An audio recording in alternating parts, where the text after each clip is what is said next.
I hate starting these so much. I really hate it. Good evening, good afternoon, good morning. Welcome back to my channel. Today I have a slightly longer case because last week was very short. So we've got something slightly longer today, but not too long, so it's okay. I won't bore you for too long. I've got so many hair bubbles on my wrist, sorry. So I hope everyone's had a lovely week and is enjoying the run up to Christmas. What date will this be released? Somewhere in the middle of Christmas at some point. I don't know. I can't do maths that quick. Yeah, how's everyone's Christmas going? I am not feeling Christmassy this year whatsoever. I mean, I rarely feel massively Christmassy anyway, but this year in particular, I don't care. I just don't care. Like, it's so nice. Like, my two best friends have little kids, and it's so nice. Like, they are proper in the Christmas spirit. They both are very Christmassy people anyway, but I think you are when you've got little kids because you've got someone to do it for and put in the effort for. My brother's 15 now. None of us care. Like, it's just a bit shit. Like, mum keeps saying about putting the Christmas tree up, and I'm like, I just don't care. I'm not bothered. We go on holiday on the 26th. We go on holiday on Boxing Day, so I'm just not Christmassy at all. I'm more excited for our holiday than I am for Christmas. Just so not bothered. Let me know if you like me and how to get in the Christmas spirit. I think I hate it because I hate places being busy. I get overstimulated incredibly easily. I hate being in crowds of people, and I feel like anywhere you go, even if it's just to the supermarket during like the Christmas month, it's just so busy, and it's not for me. I don't enjoy it. I've got to do an unholy amount of filming before I go on holiday so I can just keep posting whilst I'm away, because one of my New Year's resolutions that I've already decided is that I will 100% be committed to this channel in the new year.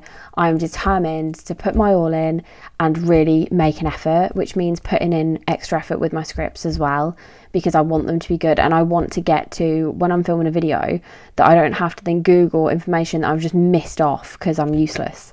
I will be good. So today I'm going to be covering the case of Marlene Warren, and her case took, I believe, 24 years off the top of my head for it to be solved. So it's a very good one, and it involves clowns, which I am very much partial to. That sounded so creepy. Not like that. Maybe. So we're starting today's case in Wellington, Florida. I don't believe I have any trigger warnings for today's case, but content warning as always, strong language. Marlene Warren was born in Michigan in 1950. She married very young and went on to have two sons, John and Joseph. The marriage ended when Marlene was 20, and she would later go on to marry Mark Warren, and this was in 1972. The couple ended up running a car rental business together, which I believe was pretty successful, but unfortunately in 1988, their oldest son, John, was killed in a car accident.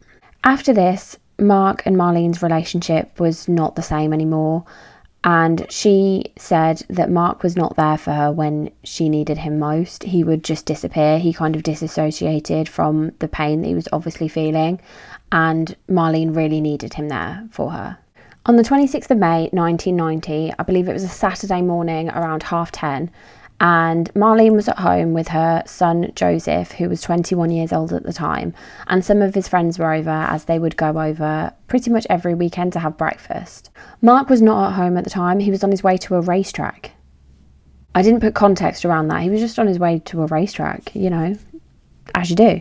Around 10:45 a.m, everyone saw a white Chrysler, is that how it's said, pull into the driveway. A few moments later, there was a knock at the door, and Marlene went to answer the door. And when she opened it, there was a clown stood there with two balloons and some flowers. One of the balloons had Snow White on it, and the other balloon said, "You're the greatest." Joseph was still in the kitchen having his breakfast with his friends when he heard a loud bang, and he just assumed that one of the balloons had popped. He went over to go see what had gone on, and his mother was lying there on the floor. He could see the clown was just walking very casually, very calmly back to their car, which was still running. And before they got in the car and drove off, he turned around and looked at Joseph and then got in the car and drove away. All that Joseph could identify about this clown is that they were in a full clown suit, a red wig, red nose, but they had brown eyes. Joseph and his friends stayed in the house and they were tending to Marlene, and when they eventually flipped her back onto her front, they realised that she'd actually been shot in the face. A neighbour had obviously heard what was going on and had called 911, so Marlene was rushed to the hospital, but unfortunately she would succumb to her injuries over the next 2 days. An investigation was quickly launched into trying to figure out the identity of the clown that had obviously shot and killed Marlene, but this was incredibly difficult as they were driving one of the most popular cars in the country at the time. They didn't get a registration plate and they were unable to determine whether the clown was actually even male or female. All they knew that there was someone in a white Chrysler wearing a clown outfit with brown eyes. However, thankfully, a call did come through to the police station on the same day. An anonymous caller rang up and said you should start looking into Mark for the murder of Marlene. It was no great secret that their marriage hadn't been in a great place for the past 2 years since their oldest son had died. Together, the couple obviously owned the car rental business, they owned a second-hand car dealership, and several rental properties together. So this would kind of throw your suspicion at Mark, because this would be a motive, as all of these were in Marlene's name, and if they got divorced, I don't really know where it would have kind of landed, if he would have been entitled to any of those as they weren't in his name. Marlene's mother also started accusing Mark immediately.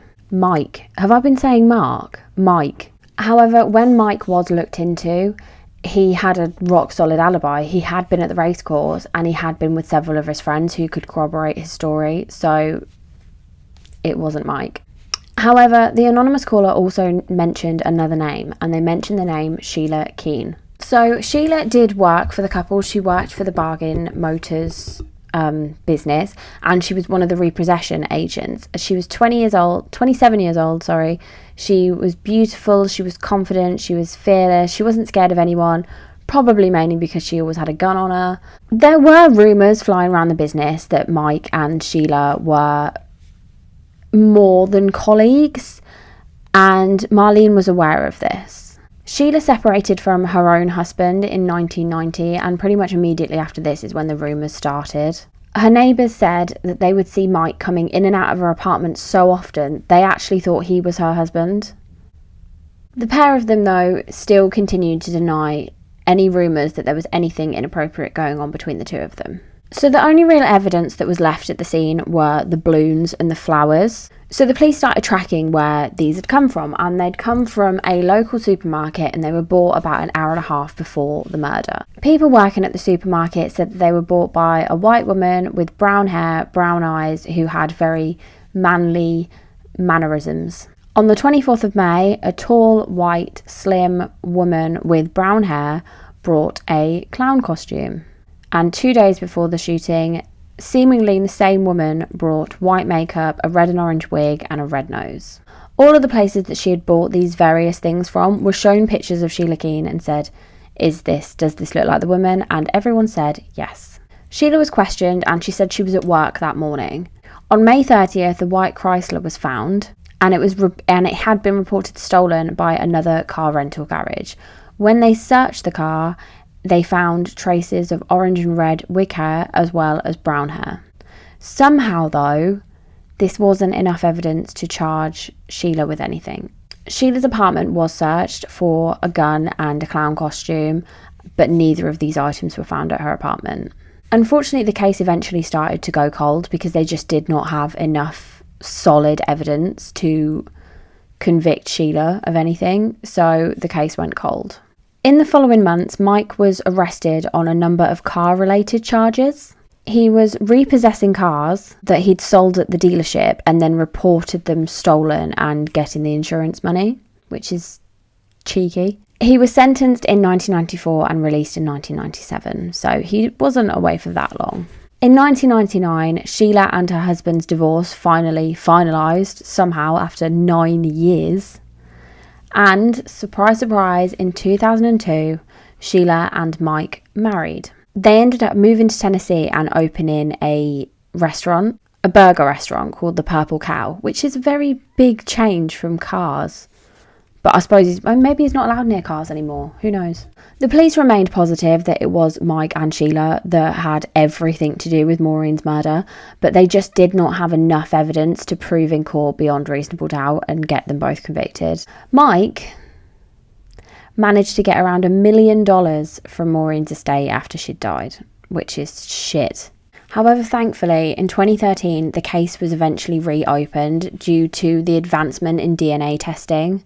In 2017, 54-year-old Sheila was arrested, 27 years after the murder of Maureen, and she had all of her bits and hair and whatever tested, and it was a match. Now, this bit's a bit shit, and it's not just a bit shit, it's quite irritating, actually. So, Sheila pleaded not guilty. Mike was never arrested. So Mike's just living his best life scot-free, got his money out of this. Like, we don't know if he was involved or if he told her to do this, if he was aware she was going to do this. We don't know.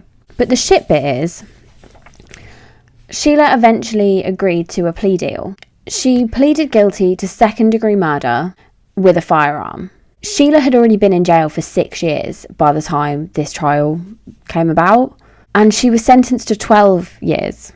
And because of the time that she had already served, they kind of counted this in. So she was going to be out in a year or two, max.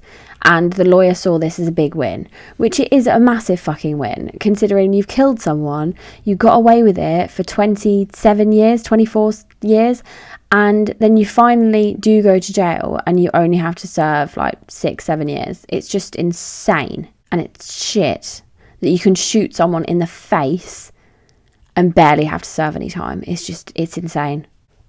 I don't understand sentencing sometimes. It's one of the like many things that really spins my head, because I just don't get it. I don't get how you can get so little time for taking someone's life sometimes, but you could be found in possession of drugs and get probably the same amount of time. It just doesn't make any sense. In November of 2024, Sheila was released and is still out and about. So that is the case. It's not my favourite because I don't think justice is massively served.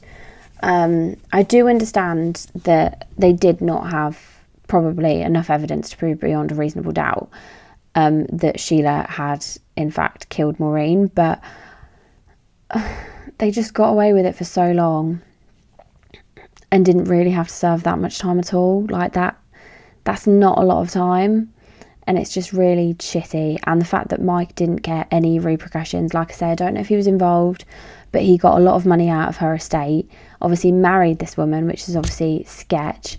So I don't know, it's a bit of a weird one. Let me know what you think about that one, because it is a bit weird. Just like anyone didn't need any more reason to hate clowns. So, positive thought. I had loads of these and now they've all gone out of my head. My positive thought, it won't be relevant when this comes out because it will have been like 2 weeks since this happened, but Mum has wangled me the day off work tomorrow so we can go shopping together, and I'm so looking forward to it. I used to work 4 days on, 4 days off, so we'd have so much more time together and we'd just go run errands and do cute fun shit. But yeah, we're spending the day together tomorrow, going to get some Christmas shopping. I've done most of it online, but there's just some things I want to get.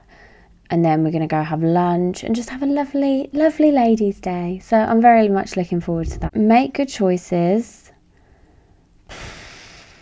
Be careful who you marry. Don't let people get away with things, even if it is 24, 27 years later. Make sure if you are recording a video about true crime, you get people's names right. Don't get murdered. I'll see you next week. Love you. Bye. 75 quid, fuck off. Recommend everyone look after their samples because they're just the best little things to have in your purse. I've had a bob before and I look like a moon emoji. Shall I curl it? Shall I curl it before I do this one? I don't care. I just don't care. That sounded so creepy. Not like that. Was not as hot. Not as you do. Mike. Have I been saying Mark? Mike. Is his name Mark or Mike? Because I could have sworn it was Mark.